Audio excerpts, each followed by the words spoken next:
Yang was a student of class 7. His favorite thing in life is music and he is a big fan of Chen. He is also the son of a middle-class family. His father, Mr. Wang Yian, is an ordinary worker, but he is very fond of gadgets. He often buys various electronic devices. Due to this unnecessary spending, his wife Jolan talks a lot. At that time, Xingyang enters the house with a guitar. Jolan asks where he got it. Xingyang tells him that a friend's elder brother sold it for half the price. Then, Xingyang is seen entering the house and practicing the guitar. The next day, he brings the guitar to school, but when this girl named Yu starts playing it in class, Yu gets angry. Xingyang is the captain of this class, not the teacher. Yun asked him to tell her, but he didn't tell the teacher anything, so after the break, Xingyang thanked him and left. Yun smiled a little, seeing him so happy. That day, their school's culture festival audition was being held. Xingyang practiced in the corridor before performing. Meanwhile, everyone was fascinated by his extraordinary voice. At that time, he suddenly fainted and fell to the ground. After a while, when he regained consciousness, he was brought to the hospital. After a checkup, the doctor told him that Xingyang had leukemia. To cure him, he needed a bone marrow transplant. Bone marrow is the tissue in the bones, whose job is to produce blood cells and platelets. However, it will take some time for this process to start. So Xingyang was admitted to the hospital. From here, a new chapter in his life began. Naturally, relatives came to visit him in the hospital. They brought many gifts with them. 2 other sick boys were admitted to his room. This boy's name was Qi. He was a food lover. One day, while eating dry bread, it got stuck in his throat. Meanwhile, Xingyang could not open the water bottle. Then this boy named Qi opened the water bottle, and this is how their friendship developed. Then it was shown that Xingyang's teacher Yu came to see him. Xingyang was missing his studies, so the teacher was very worried. Yu said, "I will come here every day and teach Xingyang." On the other hand, Mr. Wang Yian was shown in the office. Due to financial problems, he was selling his car to someone. Meanwhile, Xingyang felt very boring in the hospital, so Qi secretly brought him to the roof of the hospital. No one from the hospital came here. Xingyang was relaxing a little in the open air. After a while, he came down and saw that Zhang had died. Xingyang realized that his end would be like this. He couldn't sleep while thinking about all this. It was seen that Zhang had posted a set about him on Instagram. After seeing that post, a girl named Jia messaged him. After that, the 2 of them were gossiping about the story through messages. Jia told him not to worry, but Xingyang thought that his chance of survival was less than 50%. Hearing this, Jia said, "We are too young to die," but Xingyang doesn't understand this English line. Then he Googles it and sees that the line means we are still too young to die. Then he sees that his father has bought a new guitar because the previous guitar fell in the corridor and broke. He is very happy to get this new guitar. He messages Jia and says, "I am very happy today." Jia learns that Xingyang's dream is to play his own music at a big concert. Then he goes to the roof to practice guitar and tells Qi that he is thinking of forming a new band. Just then this sick girl comes there. Xingyang runs to catch her. Meanwhile, what is this boy's name? He used to come to the roof and play games. Hearing the Xingyang shouting, he gets very angry and behaves very badly with them. In the evening, Yu comes to teach Xingyang. Xingyang's hand has a scar from the injection, which makes Yu very sad. Then at night, Xingyang records the guitar melody and sends it to Jia. In this way, the 2 of them would talk through messages most of the day. One day, while Xingyang was practicing on the roof, Kim gets angry again. But this time he takes the guitar from Xingyang and starts playing it. He plays the guitar very professionally, which surprises the Xinyangs. Xingyang offers him to join his band. But then blood starts flowing from Kim's nails, causing him to faint. After a while, he regains consciousness. Xingyang learns that Kim has leukemia, but he has lost the will to live. At night, Jia asks him what to name your band. Xingyang says he hasn't thought about it. Meanwhile, the doctor tells Xingyang's parents that Xingyang's treatment will start soon. During the treatment, Xingyang's body will become weaker, so he will have to take better care of him. Later that day, they were sitting on the roof and chatting. Today, Yunu came to join their band. Xingyang names his little band, "We Are Too Young to Die." Then everyone is very happy and spends these beautiful times. Yunu was recording these moments on her camera. Later that day, Xingyang's treatment started, which made his body very weak, and he messages Yunu and says that he doesn't feel good at all. Besides, hearing that her hair is slowly burning, Yunu sends a parcel for him. Seeing that Xingyang has sent many hats as gifts, he smiles a little. Then the nurse comes and says that he has to cut off his hair completely. Hearing this, Xingyang is very upset. He doesn't want to cut his hair. His mother tries to make him feel better by telling him a funny story, but Xinyang gets angry at her and says, "Why did I have to get sick? I still have my whole life left." His mother Zhou gets emotional and yells at him. She doesn't want to cut off Xinyang's hair herself, but she has to cut it off to get treatment. She goes outside. Then Wang Yian comes to see her. Xinyang hugs him and starts crying. Wang Yian also can't hold back his tears. Meanwhile, Zhou is also sitting outside and crying. Finally, Xinyang's hair is cut off. After that, he has been given therapy regularly. After a few days, Yun comes to see him. Xinyang was busy with his guitar. Yun takes a picture of him from behind. Then Xinyang takes him to the roof where Kim was playing games.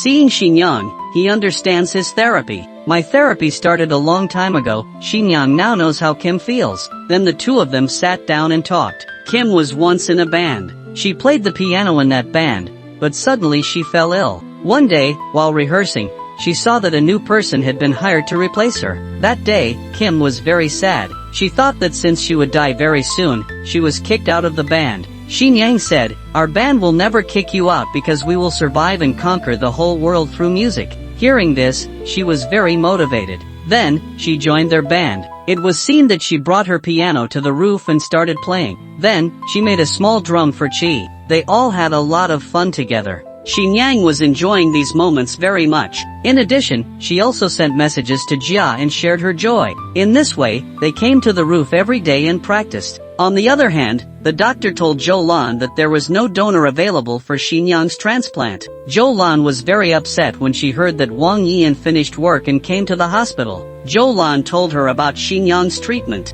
They need more money to do it. Even after selling their car, they are short of money. So they ask Wang Yian to arrange money because Wang Yian gets money from many people. Zhou gets angry and argues about these issues and says that we should have another child. At that time, Xinyang comes and listens to them, but he doesn't get angry. On the contrary, he says with a smile, "I want a little sister, but don't push me away." Zhou hugs her and says that she will always love you. Then Zhou decides to sell their house, although every corner of this house has their memories. Wang Yian gets emotional and says that when Xinyang is completely recovered, we will build an even bigger house. Then they are seen shifting to a new house. Meanwhile, Yu comes up with the idea of a euro holding a small concert. When the nurse is asked about this, she says that first they all have to take permission, but Xinyang's mother and the others don't want to give their permission. Then Wang Yian requests the doctor and convinces him for the concert. Then it is shown that the arrangement has been made on the roof of the hospital, where Xinyang is very beautifully. Everyone from the patients to the performers were impressed by their performance. Everything was going well.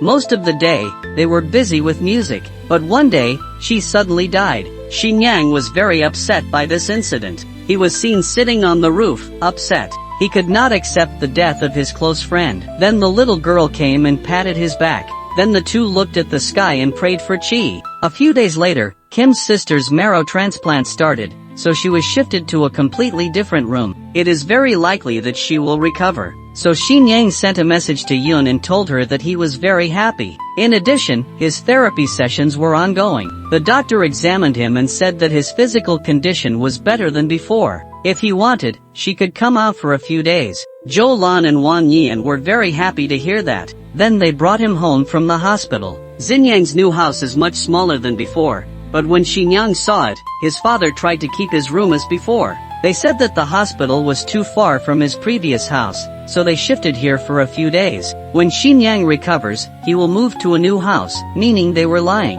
Xinyang messages Yun that he misses his previous house a lot. The next day, Zhou comes to drop him off at school and tells Yun that he is feeling very nervous. Then, during the school break, she is seen sitting quietly in a place. Then, Yu comes and puts a phone in her ear. The two listen to music together. During tiffin time, Xinyang's friends were eating very delicious food, but he only has to eat vegetables. Because of this, she gets very upset and messages Jia about this. He tells Yun many more things about his heart, but Yun does not respond to him words. One day, Zhou brings her a holy amulet. She believes that through it, her son will recover quickly, although she knows that this is never possible without the will of God. Then, Xinyang tells her mother that one of his online friends has not been replying for a few days. It seems that they are angry with him. Zhou says nothing like that. Maybe they are busy. Yang puts that amulet in an envelope and sends it to Yun's address because Yun once told him that she was also very sick. A few more days passed. Yun still did not reply to him. Yang fainted again in the school corridor. The doctor told Yang's parents that Yang's body had suddenly become weak, and as a result, his physical condition had worsened. Hearing this, Lan became very emotional and cried and told the doctor that he had even sold his hobby house, and if necessary, he would try harder so that his son would live, but the doctor could do nothing. Everything now depended on fate. That day, it was raining heavily in the city. In the midst of that rain, Yun came to the hospital and saw that Yang had not regained consciousness yet. Here we see that holy amulet with Yun, that is, he used to talk to Yang through a fake account named Jia so that he could keep his morale up. Yun prayed a lot for Yang to regain consciousness quickly. From then on, Yang would often faint and regain consciousness after a few days. This is how his days were spent. One day, his father came and saw that he had not had breakfast yet. When he asked why, Yang said that he really wanted to eat steamed buns, which Wang Yian said he had brought from the market. But Lan gets angry with him because eating anything outside is harmful to him. He creates a kind of pressure for him in a domestic way. If he eats it, it will benefit Yang. It has no taste, but Yang has to eat it. Then it is shown that Yun has brought many letters for him. When Yang reads them, his classmates wish him well, but in fact, Yun wrote them himself and sent them to him through his classmates so that Yang thinks everyone wants to see him again at school. Yun asks him to promise that he will get well and return to class quickly. Here, Yang asks him to help him. Then it is shown that Yang has come to visit a beautiful beach with him. He often comes here by bicycle. It was his favorite place. It is seen that Yun remembers the moments he spent with Yang. He liked Yang very much but could never say it openly. However, Yang understands his state of mind and he also knows that that account named Jia was Yun's. Hearing this, Yun's eyes fill with tears. Then it is shown that Yang is spending time alone with his parents. It is his birthday a few days later. Wang Yian wishes him a happy birthday. When Yang asks about the gift,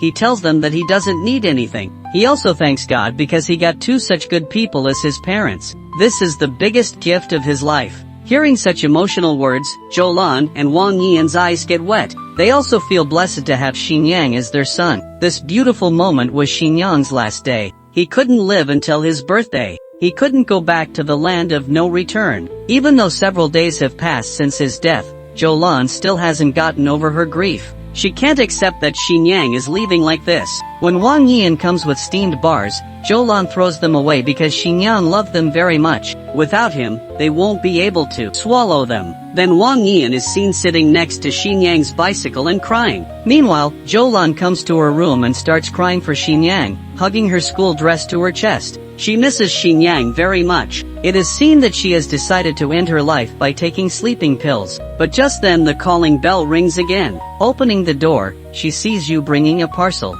Yang asked her to deliver it to her mother before she dies. Along with it, there is a letter. Lan went home and started reading the letter. In that letter, Yang wrote, "I miss you all so much, but now I don't have to suffer from treatment anymore, so don't worry about me." Then he told them his last wish. Inside the parcel was a pen drive containing a song that Yang had made. Yang wanted to perform that song on stage with his favorite singer, Chen. So, he had to deliver that pen drive to Chen. Then it turned out that the Yes had decided to send a letter to Chen. Meanwhile, the hospital doctors, nurses, and even the little girl wrote letters to Chen so that Chen could play the song that Yang had made at the concert. Besides, Kim, who had recovered now, also wrote letters. Everyone wrote very good things about Yang, but they didn't reach him. Meanwhile, Yang's parents were trying their best to meet Chen. They were always busy day and night just to give Chen that pen drive. But meeting Chen was impossible. It wasn't that easy. One day, Wang Yian saw that Chui's concert was going to be held in their city and that he would be able to see Chui in person when he went to the airport.